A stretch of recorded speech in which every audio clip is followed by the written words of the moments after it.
Hi, yeah, I'm Matt Bridge, and I'm a lecturer in coaching and sports science. Well, one of the things we're really interested in is how you develop youngsters. So, as well as this Olympics, but going forwards in terms of next Olympics, next generations, what do you need to do in childhood and adolescence, to give yourself the chance of being an elite performer? My work in golf ranges from looking at very elite levels of performance, but equally how we can take elite levels of performance and use it for everyday life and for people in everyday working environments, or who want to play golf or do any sport actually. What can we learn from the elite people that can help people down here? And if you like, from an Olympic point of view, we should be looking at that legacy as much as trying to get people into doing more sport. If you come to the university to do sport here, be it from being in our elite teams, we have teams who regularly win university championships, teams that compete in national leagues.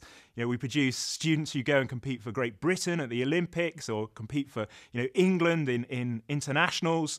But equally, it's not just about performance at Birmingham. That is a big part of what we do, and we're very good at supporting people to do that. But where we're are really excellent is getting people to do sport, to do physical activity. Our participation programs are absolutely fantastic in terms of, they're the best in the UK, they're the biggest in the UK universities.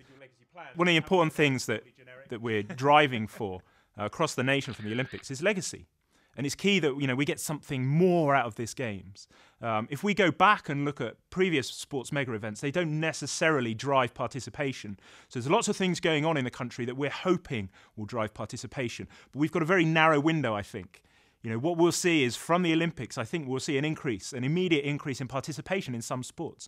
But are we ready to capture those individuals and give them an absolutely fantastic experience through the environment they're in, the coaching that they receive, so that they then take that sport up and continue it on? And that's going to be the real trick in terms of a participatory legacy for the Games.